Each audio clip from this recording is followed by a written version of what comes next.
പുതിയൊരു വീഡിയോയിലേക്ക് സ്വാഗതം. ഇന്ന് നമ്മൾ നോക്കാൻ പോകുന്ന TP-Linkന്റെ EAP110 എന്ന് പറയുന്ന ഈ ഒരു ഡിവൈസിൻ്റെ ഡീറ്റെയിൽസ് ആണ്. അപ്പോൾ ഇതൊരു ഔട്ട്ഡോർ ആക്സസ് പോയിൻ്റ് ആണ്. ഈ ഡിവൈസിൻ്റെ ഡീറ്റെയിൽസ് ആണ് നമ്മൾ ഇന്നത്തെ വീഡിയോയിൽ നോക്കാൻ പോകുന്നത്. ഇത് മെയിനായിട്ട് നമ്മുടെ വീട്ടിലെ ഇൻ്റർനെറ്റ്, നമ്മുടെ വീട്ടിൽ യൂസ് ചെയ്യുന്ന ഇൻ്റർനെറ്റ് നമ്മുടെ വീടിൻ്റെ പുറത്ത്, അതായത് നമ്മുടെ മുറ്റത്തോ അല്ലെങ്കിൽ പരിസര പ്രദേശത്തോ റേഞ്ചോ കാര്യങ്ങളോ കുറവാണെങ്കിൽ, അങ്ങനെയുള്ള കേസിൽ നമുക്ക് നമ്മുടെ ഇൻ്റർനെറ്റ് പുറത്ത് വേണം എന്നുണ്ടെങ്കിൽ, യൂസ് ചെയ്യേണ്ട ആവശ്യമുണ്ടെന്നുണ്ടെങ്കിൽ ആ ഒരു യൂസിനെ ഹെൽപ്പ് ചെയ്യുന്നൊരു ഡിവൈസാണ് ഈ പറയുന്ന ഈ EAP110 എന്ന് പറയുന്നത്. അപ്പോൾ ഈ ഡിവൈസിൻ്റെ ഡീറ്റെയിൽസാണ് നമ്മൾ ഇന്നത്തെ വീഡിയോയിൽ നോക്കാൻ പോകുന്നത്. അപ്പോൾ നമുക്ക് നേരെ വീട്ടിലേക്ക് എടുക്കാം. അപ്പം ഇതാണ് നമ്മുടെ ഡിവൈസ്. ഇത് ഞാൻ കഴിഞ്ഞ വീഡിയോയിൽ മറ്റേ ER605 ഡിവൈസിൻ്റെ കാര്യം പറഞ്ഞ പോലെ തന്നെ കവറാണ് ഇപ്പോൾ കാണിക്കുന്നത്. കാരണം വെച്ചാൽ ഇതിപ്പോൾ ഞാൻ ഓൾറെഡി വീടിൻ്റെ പുറത്ത് കണക്ട് ചെയ്ത് വെച്ചിരിക്കുകയാണ്. അപ്പോൾ അതുകൊണ്ട് തന്നെയാണ് ഞാൻ ജസ്റ്റ് ഇപ്പോൾ കവർ കാണിക്കുന്നത്. അപ്പം കണക്ട് ചെയ്തിരിക്കുന്ന ഡിവൈസും അതിൻ്റെ വയറും സെറ്റപ്പും കാര്യങ്ങളും ഞാൻ വീഡിയോയുടെ ബാക്കി പോർഷനിൽ കാണിക്കാം. അപ്പോൾ ഞാൻ നേരത്തെ പറഞ്ഞ പോലെ ഇതിൻ്റെ കൂടെ തന്നെ എഴുതിയിട്ടുണ്ട്, അതായത് ഔട്ട്ഡോർ എന്ന് എഴുതിയിട്ടുണ്ട്. അപ്പോൾ ഇത് ശരിക്കും പറഞ്ഞു കഴിഞ്ഞാൽ ഒരു ഔട്ട്ഡോർ ആക്സസ് പോയിൻ്റ് ആണ്. അപ്പോൾ നമ്മൾ നോർമലി നമ്മുടെ വീടിൻ്റെ അകത്ത് നമ്മൾ വൈഫൈക്ക് ഒന്നെങ്കിൽ വൈഫൈ റൗട്ടർ യൂസ് ചെയ്യും, അല്ലെങ്കിൽ ആക്സസ് പോയിൻ്റ് യൂസ് ചെയ്യും. പക്ഷേ നമുക്ക് പുറത്ത് വേണമെന്നുണ്ടെങ്കിൽ പുറത്തും നമ്മുടെ നോർമൽ ഉള്ള രീതിയിലുള്ള വൈഫൈ റൗട്ടർ അല്ലെങ്കിൽ ആക്സസ് പോയിൻ്റ് യൂസ് ചെയ്യും. പക്ഷേ നമുക്കത് ഓപ്പൺ എയറിൽ അല്ലെങ്കിൽ നമുക്ക് മഴ നനയുന്നിടത്തോ അങ്ങനെയുള്ള സ്ഥലത്തൊന്നും അത് വെക്കാൻ പറ്റില്ല. അപ്പോൾ അങ്ങനെയുള്ള പർപ്പസിന്, അതായത് പുറത്ത് നമുക്ക് ഓപ്പൺ എയറിൽ വെക്കാൻ പറ്റുന്നൊരു ഡിവൈസാണ് ഇത്. അതായത് കംപ്ലീറ്റ്ലി ഒരു ആക്സസ് പോയിൻ്റ് തന്നെയാണ്, പക്ഷേ ഔട്ട്ഡോർ യൂണിറ്റ് ആണ്. ഇതിൻ്റെ ഒരു റേഞ്ച് പറയുന്നത് 200 മീറ്ററോളം കമ്പനി പറയുന്നുണ്ടെങ്കിലും നമുക്കൊരു 100-150 മീറ്ററോളം കിട്ടും. അപ്പം നമ്മളിത് എവിടെയാണോ നമ്മൾ സ്യൂട്ടബിൾ പൊസിഷൻ കണ്ടുപിടിച്ച് അവിടെ വെക്കുന്നത്, ആ ഒരു പോയിന്റിൽ നിന്ന് ഏകദേശം 100-150 മീറ്റർ റേഡിയസിൽ നമുക്ക് ഇതിൻ്റെ കണക്ഷൻ കിട്ടും. ഈ ഡിവൈസിൻ്റെ വർക്കിംഗ് യൂസ് കേസ് എങ്ങനെയെന്ന് വെച്ച് കഴിഞ്ഞാൽ നമുക്ക് ഈ ഡിവൈസിനെ രണ്ട് രീതിയിൽ യൂസ് ചെയ്യാം. നോർമലി ഇതൊരു ആക്സസ് പോയിൻ്റ് ആയിട്ടാണ് വരുന്നതെങ്കിലും നമുക്ക് ആക്സസ് പോയിൻ്റ് എന്നുള്ള രീതിയിൽ തന്നെ സെറ്റ് ചെയ്യാം. ഇനി അതല്ല വൈഫൈ റിപ്പീറ്റർ എന്നുള്ള മോഡിൽ യൂസ് ചെയ്യാം. പക്ഷേ ഇതിൻ്റെ ഒരു ബെസ്റ്റ് വേയിൽ നമുക്ക് ഈ ഡിവൈസ് യൂസ് ചെയ്യുന്നെങ്കിൽ ആക്സസ് മോഡിൽ തന്നെ സെറ്റ് ചെയ്യുന്നതാണ് നല്ലത്. പിന്നെ ഒരു കാര്യം നോക്കണം, ഇത് ഒരു ആക്സസ് പോയിൻ്റാണ്, മോഡവോ റൗട്ടറോ ഒന്നുമല്ല. നമുക്ക് ആകെപ്പാടെ നമ്മൾ നോർമലി എല്ലാവരും വൈഫൈക്ക് യൂസ് ചെയ്യുന്ന വൈഫൈ റൗട്ടർ ആയിരിക്കും, പിന്നെ ചിലർ ആക്സസ് പോയിന്റുകൾ യൂസ് ചെയ്യും. അപ്പോൾ ആ രീതിയിൽ ആക്സസ് പോയിൻ്റ് ആയിട്ട് സെറ്റ് ചെയ്യാൻ വേണ്ടിയുള്ളൊരു ഡിവൈസാണ്. അപ്പം രണ്ട് ഓപ്ഷനാണ് അവൈലബിൾ: ആക്സസ് പോയിൻ്റ് അല്ലെങ്കിൽ വൈഫൈ റിപ്പീറ്റർ. മോഡം അല്ലെങ്കിൽ റൗട്ടർ എന്നുള്ള രീതിയിൽ കണക്കാക്കേണ്ട, ജസ്റ്റ് ഒരു ആക്സസ് പോയിൻ്റ് ആണ് ഈ ഡിവൈസ്. പിന്നെ ഒരു PoE ഡിവൈസാണ്, അതായത് ഇതിൻ്റെ പവർ പ്രൊവൈഡ് ചെയ്യുന്നത് ഈതർനെറ്റ് വഴി തന്നെയാണ്. അപ്പം ചിലർക്കെങ്കിലും അറിയായിരിക്കും, PoE എന്ന് പറയുന്നത് പവർ ഓവർ ഈതർനെറ്റ് എന്നാണ്. അതായത് നമ്മൾ യൂസ് ചെയ്യുന്ന ഈതർനെറ്റ് കേബിൾ വഴിയാണ് ഇതിൻ്റെ പവറും ഇതിന് ഡെലിവറി ചെയ്യുന്നത്.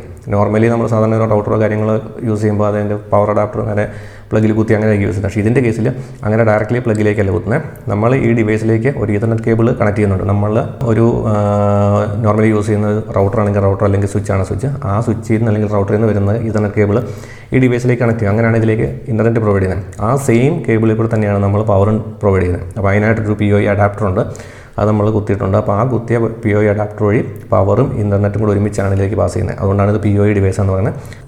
ഒറ്റ ഒരു കേബിൾ മാത്രമേ ഉള്ളൂ, ആ ഒരു കേബിളിൽ കൂടെയാണ് രണ്ടും ഡെലിവറി ചെയ്യുന്നത്. അപ്പോൾ ആ കേബിൾ പോയേക്കുന്നതും കാര്യങ്ങളും ഞാൻ ആ വീഡിയോ ഇത് സെറ്റ് ചെയ്തേക്കുന്നത് കാണിച്ചു തരാം. അപ്പോൾ അതിൻ്റെ അകത്ത് ആ കേബിളിൻ്റെ കണക്ഷനും ആ പവർ അഡാപ്റ്റർ, അതായത് PoE അഡാപ്റ്ററും ഒക്കെ യൂസ് ചെയ്തേക്കുന്നത് ഞാൻ കാണിച്ചു തരാം. പിന്നെ ഇതിൻ്റെ കണക്ഷൻ അല്ലെങ്കിൽ കോൺഫിഗറേഷൻ സൈഡിലേക്ക് വരുന്ന സമയത്ത് ഞാൻ പറഞ്ഞ പോലെ ആകപ്പാടെ ഒറ്റ കേബിളേ ഉള്ളൂ. ആ കേബിൾ നമ്മൾ ഈ ഡിവൈസിൽ കണക്ട് ചെയ്ത് ഇതൊരു സ്യൂട്ടബിൾ പൊസിഷനിൽ വെച്ച് കഴിഞ്ഞാൽ നമുക്ക് ഇതിൻ്റെ ഡാഷ്ബോർഡ് ഉണ്ട്. അതായത് ഈ ഡിവൈസിൻ്റെ ഒരു IP-യിൽ നമുക്ക് ഇതിൻ്റെ ഡാഷ്ബോർഡിൽ കയറി കോൺഫിഗർ ചെയ്യാം. അപ്പോൾ അങ്ങനെ ഡാഷ്ബോർഡിൽ കയറി കഴിയുമ്പോൾ നമ്മൾ പറഞ്ഞ പോലെ രണ്ട് ഓപ്ഷൻ ഉണ്ട്: റിപ്പീറ്റർ മോഡുണ്ട്, ആക്സസ് പോയിൻ്റ് ഉണ്ട്. അപ്പോൾ നമ്മൾ ആക്സസ് പോയിൻ്റ് തന്നെയാണ് സെറ്റ് ചെയ്യുന്നത് ഏറ്റവും ബെറ്റർ. ഞാനും ചെയ്തേക്കുന്ന ആക്സസ് പോയിൻ്റ് മോഡിലാണ്. അപ്പോൾ ആക്സസ് പോയിൻ്റ് മോഡ് സെറ്റ് ചെയ്ത് കഴിയുമ്പോഴത്തേക്കും നമുക്ക് ഇതിൻ്റെ അകത്ത് മൾട്ടിപ്പിൾ SSID അല്ലെങ്കിൽ വൈഫൈ നെയിംസ് ക്രിയേറ്റ് ചെയ്യുന്ന ഓപ്ഷൻ ഉണ്ട്. അപ്പോൾ നിങ്ങൾക്ക് അത് യൂസ് അനുസരിച്ച് മൾട്ടിപ്പിൾ വേണമെന്നുണ്ടെങ്കിൽ മൾട്ടിപ്പിൾ ക്രിയേറ്റ് ചെയ്യാം. ഇനി അതല്ല ഒരെണ്ണം മാത്രം മതിയെന്നുണ്ടെങ്കിൽ ഒരെണ്ണം ക്രിയേറ്റ് ചെയ്യാം. അപ്പം നമ്മൾ ശ്രദ്ധിക്കാനുള്ളത്, ഒരെണ്ണം മാത്രം ക്രിയേറ്റ് ചെയ്യുന്നുള്ളതെങ്കിൽ നമ്മുടെ വീട്ടിൽ നിലവിൽ യൂസ് ചെയ്യുന്ന റൗട്ടറിലെ വൈഫൈ നെയിം ഉണ്ടല്ലോ, ആ സെയിം നെയിമിൽ തന്നെ ക്രിയേറ്റ് ചെയ്യാൻ ശ്രമിക്കുക. മൾട്ടിപ്പിൾ ക്രിയേറ്റ് ചെയ്യുന്നുണ്ടെങ്കിൽ മൾട്ടിപ്പിൾ കൊടുക്കാം, പക്ഷേ അറ്റ്ലീസ്റ്റ് ഒരെണ്ണമെങ്കിലും നമ്മൾ ആ വീട്ടിൽ നിലവിൽ യൂസ് ചെയ്യുന്നത് തന്നെ കൊടുക്കാൻ ശ്രമിക്കുക. അങ്ങനെ കൊടുക്കുമ്പോൾ ഒരു ഗുണമുള്ളതെന്ന് വെച്ചാൽ നമ്മൾ സ്വാഭാവികമായിട്ടും നമ്മുടെ വീടിൻ്റെ അകത്തിരിക്കുന്ന സമയത്ത് നമ്മുടെ നിലവിലുള്ള റൗട്ടറിൽ നിന്നുള്ള വൈഫൈ തന്നെ കിട്ടും. അത് കഴിഞ്ഞ് നമ്മൾ വീടിൻ്റെ പുറത്തോട്ട് ഇറങ്ങുന്ന സമയത്ത് അതിൻ്റെ റേഞ്ച് കട്ടാകുന്ന അതേസമയം ഈ ഡിവൈസിൻ്റെ റേഞ്ച് നമുക്ക് ഓട്ടോമാറ്റിക്കലി പിടിക്കുകയും സെയിം നെയിമും പാസ്വേഡും ആയതുകൊണ്ട് തന്നെ ഓട്ടോമാറ്റിക്കലി ലോഗിൻ ആവുകയും ചെയ്യും. അതുപോലെ തന്നെ തിരിച്ച് നമ്മൾ വീട്ടിലേക്ക് കയറുന്ന സമയത്ത് വീണ്ടും പഴയ ഡിവൈസിന് കണ്ടു. അപ്പോൾ അതുകൊണ്ട് ഒരു നെയിം അറ്റ്ലീസ്റ്റ് നമ്മുടെ നിലവിലുള്ള വൈഫൈ നെയിം തന്നെ ക്രിയേറ്റ് ചെയ്യാൻ ശ്രമിക്കുക. പിന്നെ നിങ്ങൾക്ക് ഇഷ്ടമുണ്ടെങ്കിൽ മൾട്ടിപ്പിൾ ക്രിയേറ്റ് ചെയ്യാം, യൂസ് കേസ് അനുസരിച്ച്. അപ്പോൾ അങ്ങനെ ഒരു ഓപ്ഷനാണ് ഇതിനകത്തുള്ളൂ. അപ്പോൾ ആ രീതി നമ്മൾ സെറ്റ് ചെയ്ത് കഴിഞ്ഞാൽ നമ്മുടെ സംഭവം വർക്കിംഗ് ആണ്. അത് നമ്മൾ നോർമലി ആക്സസ് പോയിന്റുകളിൽ നമ്മൾ എങ്ങനെയാണോ SSID ക്രിയേറ്റ് ചെയ്യുന്നത് അത്രയേ ഉള്ളൂ. ഇതിൻ്റെ അകത്തും വേറെ സെപ്പറേറ്റ് ഓപ്ഷൻസ് ഒന്നുമില്ല, ജസ്റ്റ് ഡയറക്റ്റ് സ്ട്രേറ്റ് ഫോർവേഡ് ആണ്. പിന്നെ രണ്ടാമത്തെ ഓപ്ഷൻ നമ്മൾ പറഞ്ഞത് റിപ്പീറ്റർ മോഡാണ്. ആ റിപ്പീറ്റർ മോഡിൽ നിങ്ങൾക്ക് ചെയ്യാൻ വേണമെങ്കിൽ, പക്ഷേ റിപ്പീറ്റർ മോഡ് ഞാൻ പറഞ്ഞില്ല, റിപ്പീറ്റർ മോഡ് നമുക്ക് ഈ ഒരു ഡിവൈസിൻ്റെ ഒരു യൂസ് കേസ് സിനാരിയോയിൽ നോക്കി കഴിയുമ്പോഴത്തേനും യൂസ് ഇല്ല. കാരണം ഇതൊരു ഔട്ട്ഡോർ യൂണിറ്റ് ആയതുകൊണ്ട് തന്നെ നമ്മൾ സ്വാഭാവികമായിട്ടും ഇത് ഔട്ട്ഡോറിലായിരിക്കും വെക്കുന്നത്. അപ്പോൾ അങ്ങനെ ഔട്ട്ഡോർ വെച്ച് കഴിഞ്ഞിട്ട് നമ്മൾ വീണ്ടും റിപ്പീറ്റർ മോഡിൽ സെറ്റ് ചെയ്യുന്ന സമയത്ത് റിപ്പീറ്റർ മോഡിൻ്റെ വർക്കിംഗ് അറിയാമല്ലോ, നിലവിലുള്ള ഒരു വൈഫൈ എന്ന സിഗ്നൽ ക്യാപ്ചർ ചെയ്ത് ഇതിലൂടെ ഡിസ്ട്രിബ്യൂട്ട് ചെയ്യുക, റിപ്പീറ്റ് ചെയ്യുന്നത്. അപ്പോൾ സ്വാഭാവികമായിട്ടും പുറത്തിരിക്കുന്ന ഡിവൈസ് വേറൊരു ഡിവൈസിന് സിഗ്നൽ ക്യാപ്ചർ ചെയ്യുമ്പം സ്വാഭാവികമായിട്ടും സിഗ്നൽ ലോസ് ഉണ്ടാവും, സ്പീഡൊക്കെ കുറയും. അപ്പോൾ അങ്ങനെ ഒരു സാഹചര്യത്തിൽ നമ്മൾ ഇത് റിപ്പീറ്റർ മോഡ് യൂസ് ചെയ്യുന്ന സമയത്ത് നമുക്ക് നിലവിലെ ഏത് വൈഫൈ നിന്നാണോ ഇത് റിപ്പീറ്റ് ചെയ്യുന്നത് ആ സ്പീഡ് ഇത് കിട്ടണമെന്നില്ല. കാരണം ഇത് പുറത്തിരിക്കുന്നുണ്ട്. അകത്ത് വെച്ച് യൂസ് ചെയ്യാനാണെങ്കിൽ ഓക്കെ, പക്ഷേ അകത്ത് നമ്മൾ ഈ ഒരു ഡിവൈസിൻ്റെ യൂസ് വരുന്നില്ലല്ലോ. അതിന് നോർമൽ ഏതെങ്കിലും ഒരു വൈഫൈ റൗട്ടർ മതി, നമുക്കത് റിപ്പീറ്റർ മോഡിൽ യൂസ് ചെയ്യാം. അപ്പോൾ ഇത് നമ്മൾ എക്സ്ക്ലൂസീവായിട്ട് പുറത്ത് വെക്കാൻ മേടിക്കുന്നത്. അപ്പോൾ പുറത്ത് വെക്കുന്ന സമയത്ത് നമുക്ക് റിപ്പീറ്റർ മോഡിന് അങ്ങനെ യൂസ് ഇല്ല. ഇനി അതുപോലെ സ്പെഷ്യൽ കേസുകൾ വേണമെങ്കിൽ ചെയ്യാം. പക്ഷേ നമ്മുടെ ഈ ഒരു ഡിവൈസിൻ്റെ ഫുൾ യൂസിൽ വരണമെങ്കിൽ ആക്സസ് മോഡാണ് നല്ലത്. കാരണം ഓൾറെഡി നമ്മളിത് കേബിൾ കണക്ട് ചെയ്യുന്നുണ്ട്. പവർ ഡെലിവറി ചെയ്യണമെങ്കിൽ കേബിൾ എന്തായാലും വേണം. അപ്പോൾ ആ കേബിളിൽ കൂടെ നമ്മൾ ഇൻ്റർനെറ്റോടെ പാസ് ചെയ്ത് കഴിയുമ്പോൾ അത് ആക്സസ് പോയിൻ്റ് ആയിട്ട് തന്നെ സെറ്റ് ചെയ്യുമ്പോഴാണ് ഇതൊരു ഫുൾ ലെവലിൽ നമുക്ക് യൂസ് ചെയ്യാൻ പറ്റുന്നത്. ആ ഫുൾ സ്പീഡ് നമുക്ക് ആ കേബിൾ വഴി പാസ് ചെയ്യാൻ പറ്റും. അപ്പം ആക്സസ് മോഡാണ് ഓൾവേസ് പ്രിഫേർഡ്. നമുക്ക് വേണമെങ്കിൽ മാറ്റി ചെയ്യാം. ഞാനിവിടെ എന്തായാലും ആക്സസ് മോഡിലാണ് ചെയ്തേക്കുന്നത്. അപ്പം ഞാൻ നേരത്തെ പറഞ്ഞ പോലെ നമ്മൾ ഇവിടെ ചെയ്തേക്കുന്ന ആ കോൺഫിഗറേഷനും ഇതിൻ്റെ സെറ്റപ്പും കാര്യങ്ങളൊക്കെ ഒന്ന് ഞാൻ കാണിച്ചു തരാം. അപ്പോൾ ഒന്ന് കണ്ടുവച്ച് വരാം. ഈ കാണുന്നതാണ് നമ്മുടെ ഡിവൈസ്. ഈ കാണുന്നത് ഇതിപ്പോൾ ഞാനിവിടെ നമ്മുടെ ഹൈറ്റ് കൂടുതലുള്ള വാട്ടർ ടാങ്ക് ഇരിക്കുന്ന പൈപ്പിൻ്റെ കൂടെയാണ് ഫിക്സ് ചെയ്ത് വെച്ചിരിക്കുന്നത്. ജസ്റ്റ് അതിൻ്റെ 2 ആൻറ്റിനയും കൂടെ കാണാം. പിന്നെ ഇതുണ്ട് ഈ വരുന്നതാണ് കേബിൾ, അതായത് ഈതർനെറ്റ് കേബിൾ. പവറും ഇൻ്റർനെറ്റും എല്ലാം ഇതിൽ കൂടെ തന്നെയാണ്. ഇത് വന്നു വെച്ചാൽ ബോട്ടത്തിൽ ഈതർനെറ്റ് പോർട്ടുണ്ട്, ആ പോർട്ടിലേക്ക് കണക്ട് ചെയ്തേക്കാണ്. ഇത് ഇപ്പോൾ ഇതിൻ്റെ ക്യാപ്പാണ്. ഈ പറഞ്ഞ പോലെ ഇത് ഫുള്ളി സീൽഡ്, അതുകൊണ്ട് തന്നെ ബോട്ടത്തിൽ കൊണ്ട് കണക്ഷൻ കൂടെ ആയതുകൊണ്ട് അത് വെള്ളം ഇറങ്ങും അങ്ങനത്തെ പ്രശ്നങ്ങളൊന്നുമില്ല. ഈ രീതിയിലാണ് നിൽക്കുന്നത്. ഇതിപ്പോൾ ഞാനിവിടെ ഫിക്സ് ചെയ്തേക്കുന്നതിൻ്റെ കാരണം എന്ന് വെച്ച് കഴിഞ്ഞാൽ ഇത് നമ്മുടെ നേരത്തെ താമസിക്കുന്ന വീടാണ്. അപ്പോൾ അവിടെ വൈഫൈ ക്യാമറയും കാര്യങ്ങളൊക്കെ ഉണ്ട്. അപ്പോൾ അങ്ങോട്ട് ഇൻ്റർനെറ്റും കാര്യങ്ങളും കിട്ടാൻ വേണ്ടിയാണ് ഈ ഒരു രീതി വെച്ചേക്കുന്നത്. പിന്നെ ഇതിപ്പോൾ ഇങ്ങനെ ഇരിക്കുന്നതുകൊണ്ട് തന്നെ ഈ ഒരു സൈഡിലൊരു ചെറിയ മറവും കാര്യങ്ങളുണ്ട് ഇങ്ങനെ. അപ്പോൾ അതുകൊണ്ട് ഈ ഒരു പോർഷനിലേക്ക് വരുമ്പോഴത്തേന് ഇച്ചിരി സിഗ്നലിന് കുറവുണ്ട്. കാരണം ഈ ഓടും കാര്യങ്ങളും നിൽക്കുന്നുണ്ട്. ഇതിൻ്റെ ബോട്ടം സൈഡിൽ കുറച്ച് കുറവുണ്ട്. പക്ഷേ എന്നാൽ ഈ സൈഡിലേക്ക് വരുമ്പോഴത്തേന് ഇവിടെ ഫുൾ കവറേജ് ഈ ഏരിയ കിട്ടുന്നുണ്ട്. അപ്പം ഈ കേബിൾ ഇത് നമ്മുടെ ശരിക്കും പറഞ്ഞാൽ നമ്മുടെ നേരെ നമ്മുടെ റൗട്ടറിൽ നിന്ന്, അതായത് എൻ്റെ സ്വിച്ചിൽ നിന്ന് വരുന്ന കേബിളാണ്. നേരെ താഴേക്ക് പോവുകയാണ്. ഞാൻ അവിടെ ചെല്ലുമ്പം അതെങ്ങനെയാണ് സ്വിച്ചിലേക്ക് കണക്ട് ചെയ്തെന്ന് കാണിച്ചു തരാം. ഇവിടെ അകത്തെ സെറ്റപ്പിലേക്ക് വരുമ്പോഴത്തേന് ഇതാണ് നമ്മൾ പുറത്തുനിന്ന് കാണിച്ച കേബിൾ, അതായത് പുറത്തെ ഡിവൈസിലേക്ക് പോകുന്ന കേബിളാണിത്.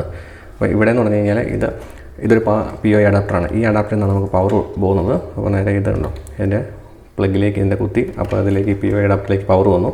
ഇവിടെ നിന്നാണ് ഇത് ഡിസ്ട്രിബ്യൂട്ട് ചെയ്യുന്നത്.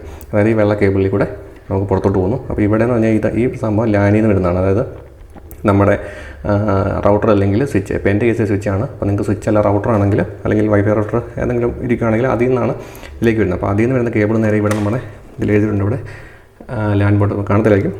ഇത് ലാൻഡ് പോർട്ടായിട്ടും ഇത് POI പോർട്ടാണ്. അപ്പം നമ്മുടെ ഡിവൈസിൽ നിന്ന്, അതായത് റൗട്ടർ അല്ലെങ്കിൽ സ്വിച്ചിൽ നിന്ന് വരുന്ന കണക്ഷൻ നേരെ ഈ ലാനിൽ കൊടുക്കുന്നു.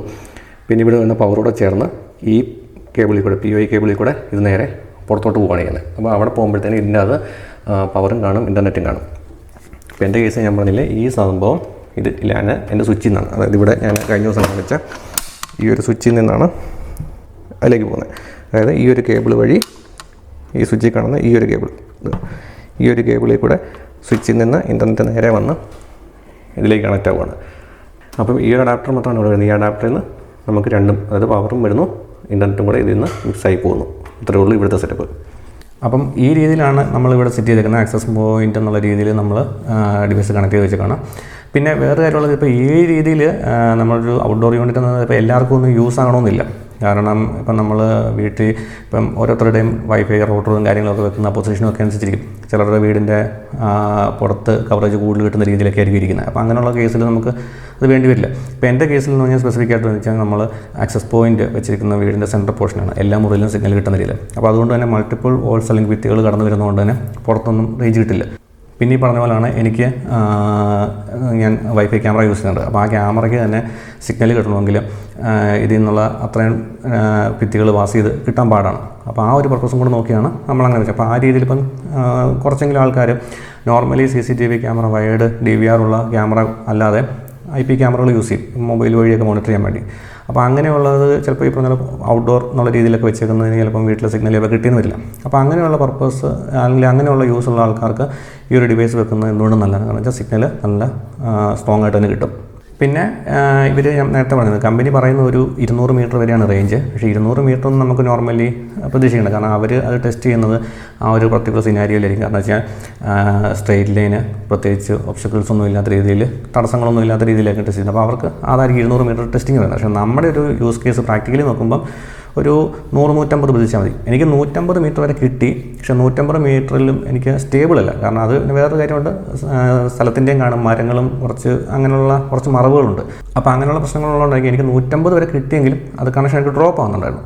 പക്ഷേ 100 മീറ്റർ വരെ ഏകദേശം സ്റ്റേബിളായിട്ട് കിട്ടി. കാരണം നമുക്ക് യൂസ് ചെയ്യാവുന്ന രീതിയിൽ അത്യാവശ്യം സ്പീഡിൽ 100 മീറ്റർ വരെ എന്തായാലും കിട്ടി. അപ്പോൾ അതുകൊണ്ട് തന്നെ പിന്നെ നമ്മൾ 150 എൻ്റെ ആ ഒരു സാഹചര്യത്തിൻ്റെയും കൂടെ ആയിരിക്കും സ്ഥലത്തിൻ്റെ. അപ്പോൾ 100 തൊട്ട് 150 മീറ്റർ വരെ നമുക്ക് പ്രതീക്ഷിക്കാം. പിന്നെ ഡിസ്റ്റൻസ് കൂടുന്നതനുസരിച്ച് സ്പീഡിൽ വേരിയേഷൻ ഉണ്ടാകും, സ്വാഭാവികമായിട്ട് അറിയാമായിരിക്കുമല്ലോ. അപ്പോൾ അതുണ്ടാകും. പക്ഷേ നമുക്ക് 100-150 ഇടയ്ക്ക് എന്തായാലും കിട്ടും. 100 മീറ്റർ വരെ ഓക്കെയാണ്, ഗ്യാരണ്ടീഡാണ്. പിന്നെ ഞാനിപ്പോൾ ഈ യൂസ് ചെയ്യുന്ന ഡിവൈസ് സിംഗിൾ ബാൻഡ് 2.4 ഗേർട്സിൻ്റെ ഡിവൈസാണ്. ഇതിൻ്റെ തന്നെ 5 ഗേർട്സും അവൈലബിൾ ആണ്. ഡുവൽ ബാൻഡ് ഡിവൈസ് ഉണ്ട്. നമ്മൾ നോർമലി ഔട്ട്ഡോർ പർപ്പസിന് വേണ്ടി യൂസ് ചെയ്യുന്ന സമയത്ത് നമുക്ക് 5 ഗേർട്സ് അല്ലെങ്കിൽ ഡുവൽ ബാൻഡിൻ്റെ ആവശ്യം നോർമലി വരുന്നില്ല. കാരണം ഫുൾ ടൈം ഒന്നും നമ്മൾ പുറത്താനായിട്ട് യൂസ് ചെയ്യുന്നില്ല. ഈ പറഞ്ഞ പോലെ ക്യാമറകൾക്കും അങ്ങനെയുള്ള പർപ്പസിന് വേണ്ടിയൊക്കെ ആയിരിക്കും. അപ്പോൾ നിങ്ങൾക്ക് അങ്ങനെ വേണമെങ്കിൽ അത് നോക്കാം. പക്ഷേ അത് കോസ്റ്റ്ലി ആയിരിക്കും. നോർമൽ കേസിൽ നമുക്ക് ഈ പറഞ്ഞ വല്ലപ്പോഴും അല്ലെങ്കിൽ പുറത്തിറങ്ങുന്ന സമയത്ത് മാത്രമൊക്കെ യൂസ് ചെയ്യാനായിട്ട് 2.4 മതി. അപ്പം ഈ ഒരു സിംഗിൾ ബാൻഡ് ആണെങ്കിലും മതി. മറ്റേതും ഓൾറെഡി അവൈലബിൾ ആണ്. പിന്നെ ഈ പറഞ്ഞതാണ് ഡിസ്റ്റൻസ് കൂടുന്നതിനനുസരിച്ച് സ്വാഭാവികമായിട്ടും 2.4 ആകുമ്പോൾ അറിയാമല്ലോ, നമ്മൾ യൂസ് ചെയ്യുന്നത് നെറ്റ് ഹൈ സ്പീഡാണെങ്കിൽ 2.4 ഗേർട്സിൻ്റെ ഡിവൈസിലേക്ക് വരുമ്പോൾ ആ സ്പീഡിലൊരു വേരിയേഷൻ വരും. പിന്നെ ഡിസ്റ്റൻസ് കൂടുന്നതിനനുസരിച്ചും ആ ഒരു വേരിയേഷൻ നമുക്കുണ്ടാവും, സ്വാഭാവികമായിട്ടും ഉണ്ടാകുന്നതാണ്. പിന്നെ ഇതൊരു ഔട്ട്ഡോർ യൂണിറ്റ് ആയതുകൊണ്ട് തന്നെ സ്വാഭാവികമായിട്ടും ഉണ്ടാകുന്നൊരു ഡൗട്ടാണ് ക്ലൈമറ്റ്, അങ്ങനെയുള്ള പ്രശ്നങ്ങൾ, അതായത് മഴ, വെയിൽ, ഇടി അങ്ങനെയൊക്കെയുള്ള കാര്യങ്ങളിൽ ഉണ്ടായിക്കഴിഞ്ഞാൽ പ്രശ്നമുണ്ടെന്ന്. അപ്പോൾ അത് എൻ്റെ എക്സ്പീരിയൻസ് പറയുന്നത്, ഞാനിത് 2 കൊല്ലമായിട്ട് യൂസ് ചെയ്യുന്നുണ്ട്. 2 കൊല്ലമായിട്ട് ഞാൻ പുറത്ത് വെച്ചേക്കാണ്. ഞാൻ കഴിഞ്ഞ വീഡിയോയിൽ മറ്റേ ER605 കാര്യം പറഞ്ഞാൽ ആ ഒരു സമയത്ത് തന്നെ മേടിച്ച ഡിവൈസാണ് ഇതും. ഇത് മാത്രമല്ല കുറച്ചേറെ ഡിവൈസുകൾ TP-Link ആ സമയത്ത് ഞാൻ മേടിച്ചിട്ടുണ്ട്. അപ്പോൾ അതൊക്കെ നമുക്ക് അടുത്ത വീഡിയോയിലൊക്കെ ചെയ്യാം. അപ്പോൾ ആ ഒരു സമയത്ത് തൊട്ട് ഞാൻ ഈ സാധനം യൂസ് ചെയ്യുന്നുണ്ട്, വീടിൻ്റെ പുറത്ത് വെച്ചിട്ടുണ്ട്. അപ്പോൾ എനിക്ക് അങ്ങനത്തെ പ്രശ്നങ്ങളൊന്നും ഉണ്ടായിട്ടില്ല. പിന്നെ ഇതൊന്നാമത്തേത്, ഇത് നല്ല ഹാർഡ് പ്ലാസ്റ്റിക് വെച്ചാണ് ഉണ്ടാക്കുന്നത്. മെറ്റൽ പാർട്ടോ കാര്യങ്ങളോ ഒന്നും ഇല്ലാത്തതുകൊണ്ട് തന്നെ മഴ നനഞ്ഞ് തുരുമ്പെടുക്കുക അങ്ങനത്തെ ഇഷ്യൂസൊന്നുമില്ല. നല്ല പ്ലാസ്റ്റിക്കാണ്. പിന്നെ മാത്രമല്ല ഇതിൻ്റെ ഈതർനെറ്റ് പോർട്ട് ഇതിൻ്റെ ബോട്ടത്തിലായിട്ടാണ്. അപ്പോൾ അതുകൊണ്ട് തന്നെ വെള്ളം അതിലേക്ക് വീഴാൻ ഒരു ചാൻസും ഇല്ല. പിന്നെ നല്ല രീതിയിൽ നല്ല ക്യാപ്പ് വെച്ച് നല്ല സീൽഡാണ്. അടപ്പെന്ന് പറയുന്നത് നല്ല ടൈറ്റാണ്. അതുകൊണ്ട് തന്നെ വെള്ളം ഒരു രീതിയിൽ അകത്തോട്ട് പോകത്തില്ല. അപ്പോൾ അതുകൊണ്ട് തന്നെ മഴ, വെയിൽ അങ്ങനത്തെ പ്രശ്നങ്ങളൊന്നും ഒരു രീതിയിലും പേടിക്കണ്ട. പിന്നെയുള്ള ഇടിയാണ്, ഇടിമിന്നലിൻ്റെ കേസ്. ഇടിമിന്നലിൻ്റെ കേസ് പറയുമ്പോഴത്തേനും ഇവർ ഓൾറെഡി കമ്പനി പറയുന്നുണ്ട് ലൈറ്റിംഗ് പ്രൊട്ടക്ഷൻ കാര്യങ്ങളും ഉണ്ടെന്നുള്ളത്. പക്ഷേ അതെൻ്റെ കേസിൽ അത് കറക്റ്റാണ്. കാരണം വെച്ചാൽ ഇവിടെ പൊതുവെ നല്ല രീതിയിൽ ഇടിയുള്ള സ്ഥലമാണ്. ഇപ്പം ഈ റീസെൻ്റായിട്ട് തന്നെ 2 ആഴ്ച മുമ്പ് ഇടിയത്ത് സ്ട്രീറ്റ് ലൈറ്റും നമ്മുടെ ഇവിടുത്തെ 1-2 ഫാനും ഒക്കെ പോയിട്ടുണ്ടായിരുന്നു. അപ്പോൾ അന്നേരവും അതിന് മുമ്പുള്ള എല്ലാ സമയത്തും ഈ സാധനം പുറത്തുണ്ട്. അപ്പോൾ അങ്ങനെ ഒരു കുഴപ്പമൊന്നും ഉണ്ടായിട്ടില്ല. അപ്പോൾ ഇതുവരെ അതിന് അങ്ങനത്തെ പ്രശ്നങ്ങളൊന്നും ഉണ്ടായിട്ടില്ല. അപ്പോൾ അങ്ങനെ ആ രീതിയിൽ ക്ലൈമറ്റോ കാര്യങ്ങളൊന്നും പേടിക്കേണ്ട കാര്യമില്ല. നമുക്ക് ധൈര്യമായിട്ട് വീടിൻ്റെ പുറത്ത് മഴ നനയുന്ന രീതിയിൽ വെച്ചാലും ഒരു കുഴപ്പമില്ല. അപ്പം ഈ രീതിയിലാണ് നമുക്ക് നമ്മുടെ വീട്ടിലെ ഇൻ്റർനെറ്റ് വീടിൻ്റെ അകത്ത് മാത്രമല്ല പുറത്തുകൂടെ നമുക്ക് എക്സ്പാൻഡ് ചെയ്ത് ആ ഒരു ചുറ്റുപാട് വെച്ചേക്കുന്ന ഏരിയ ആണ്. അവിടുന്ന് ഒരു 100-150 മീറ്റർ ചുറ്റളവിൽ നമുക്ക് ഇൻ്റർനെറ്റ് നമുക്ക് യൂസ് ചെയ്യണമെന്നുണ്ടെങ്കിൽ ഈ ഒരു ഡിവൈസ് കൺസിഡർ ചെയ്യാവുന്നതാണ്. കുഴപ്പങ്ങളൊന്നുമില്ല. ഇത് മിക്കവാറുള്ള എല്ലാ ഓൺലൈൻ സ്റ്റോറിലും ഉണ്ട്. ഓഫ്ലൈൻ സ്റ്റോറുകളിൽ നോർമലി കിട്ടാൻ സാധ്യത കുറവാണ്. കാരണം കിട്ടത്തില്ലെന്നല്ല, വലിയ സ്റ്റോറുകളിൽ കാണും. നോർമലി ഉള്ള ചെറിയ കടകളിലൊന്നും കാണാൻ സാധ്യതയില്ല. പക്ഷേ ഓൺലൈൻ ഒരുമാതിരിപ്പെട്ട എല്ലാ സ്റ്റോറിലും ഉണ്ട്. ഞാൻ പിന്നെ എല്ലാ പ്രോഡക്റ്റും ആമസോണിൽ നിന്നാണ് മേടിക്കുന്നത്.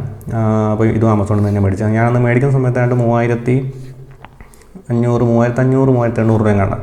നോർമലി ഏകദേശം ആ റേഞ്ചിലായിരിക്കും പ്രൈസ് എപ്പോഴും വരുന്നത്. 3500-4000 റേഞ്ചിലാണ് ഇതിൻ്റെ റേറ്റ് വരുന്നത്. അപ്പോൾ ഞാൻ മേടിച്ച പ്രോഡക്റ്റിൻ്റെ ലിങ്ക് ഡിസ്ക്രിപ്ഷനിൽ കൊടുത്തേക്കാം, ചെക്ക് ചെയ്ത് നോക്കാം നിങ്ങൾക്ക് വേണമെങ്കിൽ. അതുപോലെ തന്നെ ഇത് പ്രോഡക്റ്റിൻ്റെ കാര്യം പറയുമ്പോഴത്തേനും നമുക്ക് ഇത് മേടിക്കുമ്പോൾ ഇതിലൂടെ കിട്ടുന്നത് ഈ പറഞ്ഞ ഡിവൈസിൻ്റെ കൂടെ ഇതിൻ്റെ PoE അഡാപ്റ്ററും പവർ കോഡും കിട്ടും. ഈതർനെറ്റ് കേബിൾ കിട്ടില്ല. കാരണം ഈതർനെറ്റ് കേബിൾ അറിയാമല്ലോ, നമുക്കിത് വെക്കുന്ന ഡിസ്റ്റൻസ് അനുസരിച്ച് മാറിക്കൊണ്ടിരിക്കും. ചിലർ 5 മീറ്റർ ആയിരിക്കും, ചിലർക്ക് 10 മീറ്റർ ആയിരിക്കും, ചിലപ്പോൾ 20 മീറ്റർ ആയിരിക്കും, അങ്ങനെ ഡിസ്റ്റൻസ് വരും.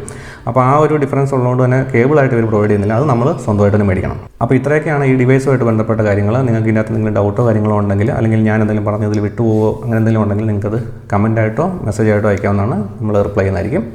അപ്പം വീഡിയോ ഇഷ്ടപ്പെട്ടിട്ടുണ്ടെങ്കിൽ ഒന്ന് ലൈക്ക് ചെയ്യാനും ഷെയർ ചെയ്യാനും ശ്രമിക്കുക. അതുപോലെ തന്നെ ചാനലൊന്ന് സബ്സ്ക്രൈബ് ചെയ്ത് സപ്പോർട്ട് ചെയ്യാനും കൂടെ ശ്രമിക്കുക.